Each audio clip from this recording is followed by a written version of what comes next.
नमस्कार। गायत्री ज्योतिष केंद्र में आप सभी लोगों का स्वागत है। आप लोगों के लिए हमेशा ही ज्योतिष शास्त्र की महत्वपूर्ण जानकारी समय समय पर हम प्रसारित करते रहते हैं। हर विधा से संबंधित ज्योतिष शास्त्र की हम जानकारी लेकर आते हैं। जन्म कुंडली विश्लेषण हो, ग्रह संबंधित उपाय हो, मूलभूत संबंधित जो समस्याएं हमारी जुड़ी रहती है हमसे, उनसे संबंधित उपाय हो, वास्तु हो, अंक शास्त्र हो, हस्तरेखा हो, हर प्रकार की जानकारी हम आप लोगों के लिए प्रसारित करते रहते हैं, जो कि लाभदायी हो और आप लोग आसानी से जिसे समझ सकें और जिसका प्रयोग आप लोग कर सकें और प्रतिफल भी प्राप्त कर सकें। ऐसी जानकारी हम हमेशा ही आप लोगों के लिए लाने का प्रयास करते हैं और आगे को करते रहेंगे। आज हम जो जानकारी आप लोगों के लिए लेके आए हैं यह अत्यंत ही महत्वपूर्ण है। जानकारी है पितृदोष से संबंधित। पितृपक्ष प्रारंभ होने वाला है। बहुत से लोगों का हमारे लिए फोन आया कि गुरुजी आखिर पितृदोष है क्या, हमें वगैरह वगैरह। गुरुजी लोग इस चीज को भी पितृदोष बता देते हैं, शनि को देखते हुए भी पितृदोष बता देते हैं, बुध को देखते हुए भी पितृदोष बता देते हैं। आखिर जन्म कुंडली को देखते हुए हम कैसे पता लगा सकते हैं, कैसे निर्धारण कर सकते हैं कि क्या हमारी जन्म पत्रिका में पितृदोष है या नहीं। तो आज हम आप लोगों को बताएंगे कि पितृदोष के लक्षण जन्म पत्रिका में किस तरह से देखने में आते हैं। पहला पितृदोष का जो सबसे बड़ा लक्षण माना गया है वह माना गया है जन्म कुंडली में काल सर्प योग का निर्माण होना। यानी कि राहु और केतु के बीच में, ये राहु है, मान के चलिए लग्न में राहु बैठे हैं और सप्तम भाव में केतु बैठ गए, और सूर्य से लेके शनि तक के ग्रह इस साइड आ जाए या इधर आ जाए, किसी भी साइड आ जाए, फंस जाए राहु केतु के बीच में, तो यह पितृदोष माना जाता है, पितृदोष के लक्षण माने जाते हैं। कोई एक ग्रह यदि राहु केतु के बीच से निकलकर इधर आ जाता है, मान के चलिए कि चंद्रमा आ गया है, किंतु चंद्रमा की स्थिति ऐसी हो गई है या तो वो वृश्चिक राशि में बैठ गया है या बुध के घर में बैठ गया है जो उसका परम शत्रु है, तो ये भी लगभग लगभग पूर्ण काल सर्प दोष के दायरे में, काल सर्प योग के दायरे में माना जाएगा। इसके अतिरिक्त यदि इन दो लोगों राहु केतु के बीच से कोई निकला हुआ ग्रह यदि मजबूत स्थिति में है तो यह आंशिक काल सर्प दोष माना जाएगा, जो कि पितृदोष आंशिक ही माना जाएगा। काल सर्प दोष को पितृदोष भी कहा जाता है। अब ये तो एक लक्षण हो गया। अब यहां पर भी काल सर्पदोष 12 प्रकार के होते हैं। अनंत, कुलिक, वासुकी, शंखपाल, पद्म, महापद्म, तक्षक, करकोटक, शंखनाद, घातक, विषधर, शेषनाग। अब इसमें भी जो शंखपाल है, चौथे में राहु और 10वें में यदि केतु होगा तो यह शंखपाल नामक काल सर्पदोष बनेगा। 5वें में राहु होगा, एकादश में केतु होगा तो यह पद्म नामक काल सर्पदोष होगा। 6ठे में राहु होगा, द्वादश में केतु होगा, ये महापद्म नामक काल सर्पदोष होगा।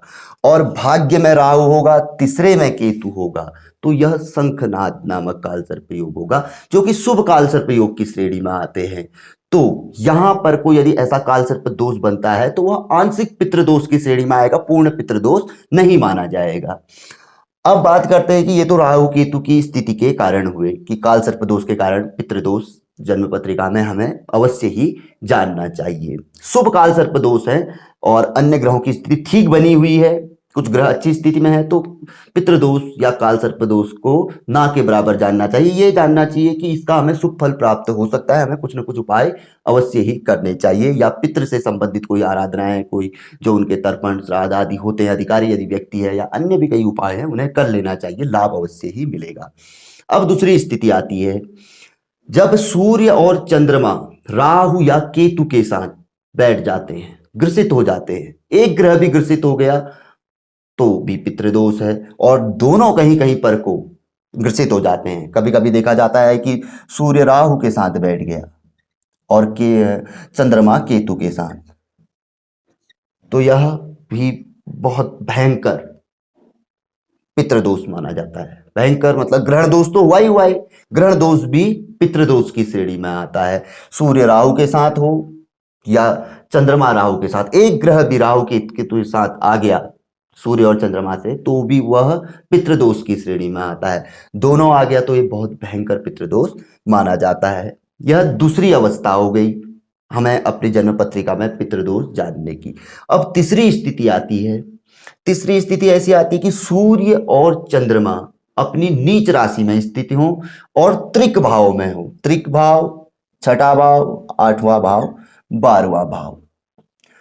सूर्य की नीच राशि तुला राशि होती है। सूर्य 7 के अंक में बैठ जाए, इन भाव में है तो भयंकर पितृदोष है, और अन्य जगह पे है तो भी पितृदोष जानना चाहिए। यदि सूर्य मान के चलिए कि 7 का अंक यहाँ पर है, यहाँ पर को सूर्य बैठ गए हैं, तो यह सूर्य की नीच राशि हुई। ऐसी स्थिति में अगर सूर्य है, नीचस्थ सूर्य को भी पितृदोष की श्रेणी में जानना चाहिए। अब इसी तरह से चंद्रमा है। चंद्रमा यदि वृश्चिक राशि में नीच के होते हैं, यदि चंद्रमा वृश्चिक राशि में बैठ गए त्रिक भाव में, तो भयंकर पितृदोष माना जाएगा। और ऐसी स्थिति में कहीं अन्य जगह पे भी आते तो वो भी पितृदोष की श्रेणी में आता है। कहीं कहीं पे मंगल ग्रह को देवी स्वरूप माना गया है, तो मंगल की भी नीच और खराब भाव में, त्रिक भाव में यदि मंगल नीचस्थ हो तो कई विद्वान ज्योतिषी इसे भी पितृदोष की श्रेणी में मानते हैं। किंतु सूर्य और चंद्रमा नीचस्थ हो तो पितृदोष की श्रेणी अवश्य ही जाननी चाहिए। ये तो जन्म कुंडली के वो प्रमुख चीजें हैं जिनसे हम आसानी से पता लगा सकते हैं कि क्या हमारी जन्म कुंडली पितृदोष से ग्रसित है या नहीं। पितृदोष है क्या? पितृदोष वह दोष होता है जो हमारे पितरों द्वारा जाने अनजाने में किए गए कुछ गलत कर्मों का फल जिसे वो नहीं भोग पाए और हमें उनका वंशज होने के नाते वह भोगने पड़ते हैं, उन्हें पितृदोष कहा जाता है, जो हमें मुफ्त में मिलते हैं।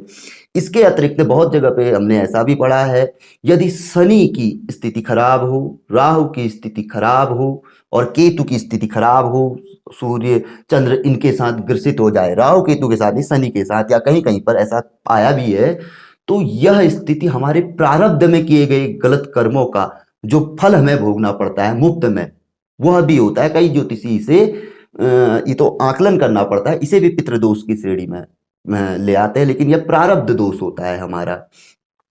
अब एक और है, जैसे हमारे बहुत से लोग ज्योतिषी हैं जो कि कहीं कहीं पे ऐसा भी बता देते हैं, जैसे किसी व्यक्ति का जन्म नक्षत्र अश्विनी है, पहला नक्षत्र अश्विनी, उसका स्वामी केतु होते हैं, तो आदमी का अगर अश्विनी में जन्म है, अरे भाई तुम पितृदोष से ग्रसित हो। इसी तरीके से आर्द्रा है, आर्द्रा के स्वामी राहु होते हैं, तो अगर उसमें जन्म हो तो वो कह देते हैं कि भाई तुम्हें पितृदोष है, पितृदोष से ग्रसित है। इसी तरीके से मघा के स्वामी केतु होते हैं और स्वाति के स्वामी राहु होते हैं, मूल के स्वामी केतु हो गए, सदभिषा के स्वामी राहु हो गए। इन नक्षत्रों में जन्म होने पर भी बहुत से ज्योतिषी ऐसा बता देते हैं कि भाई आप पितृदोष से ग्रसित है, किंतु ऐसा नहीं है। नक्षत्र कोई भी हो उससे पितृदोष का कोई लेना देना नहीं होता है। पितृदोष का लेना देना इन्हीं 12 भावों में स्थित ग्रहों से होता है, और उसमें भी कालसर्प दोष, ग्रहण दोष और सूर्य चंद्र की नीच स्थिति और मंगल की भी त्रिक भाव में यदि बिल्कुल नीच स्थिति है तो वो भी हमें पितृदोष की श्रेणी में जानना चाहिए। बाकी शनि मंगल अन्य ग्रहों से यदि कोई दोष उत्पन्न हो रहा है और लग रहा है कि भाई ये कहीं पितृदोष तो नहीं, तो वो प्रारब्ध दोष माना गया है। वो जो हमारे बुरे कर्म या कुछ ऐसे कर्म जिनका फल वहां पर हमें नहीं मिल पाया, या कुछ जो है वो प्रारब्ध दोष हमारे पीछे लगता है। तो यह है, इस तरीके से हमें जानना चाहिए कि हमारी जन्म पत्रिका में पितृदोष है या नहीं। अब इसके बाद हम आप लोगों के लिए एक अत्यंत ही सरल उपाय, यदि आपको लगता है कि जन्म पत्रिका में पितृदोष है तो पितृपक्ष में हम क्या ऐसा करें कि जिससे कि इस दोष में कमी आए या दोष हो सके तो दूर हो जाए और इसका शुभ फल हमें प्राप्त हो। तो अगले एपिसोड में हम वह उपाय आप लोगों के लिए लेके आएंगे पितृपक्ष शुरू होने से पूर्व, यानी कि इसके बाद का अगला एपिसोड वही रहेगा। तो जानकारी काफी अच्छी थी। यदि किसी के समझ में नहीं आई, कोई संदेह हो, तो नंबर हमारे दिए रहते हैं, आप हमें फोन कर सकते हैं। तो यदि पसंद आई तो आगे बढ़ाकर शेयर कर सकते हैं, आपकी मर्जी पे निर्भर है। नए लोगों से हमेशा आग्रह रहता है कि हमसे जुड़िए, गायत्री ज्योतिष केंद्र के सब्सक्राइब करें, बेल आइकन दबाएं। बहुत अच्छी जानकारी आप लोगों को देखने को सुनने को मिलेगी। जन्म कुंडली विश्लेषण भी न्यूनतम शुल्क पे यहाँ पे किया जाता है, तो आप अपनी पत्रिका आदि भी हमारे संस्थान पे दिखा सकते हैं। तो मिलेंगे ऐसी किसी बहुत अच्छी जानकारी के एपिसोड के साथ अगले वीडियो में। तब तक के लिए नमस्कार। जय श्री राम, जय श्री कृष्णा, ओम नमः शिवाय।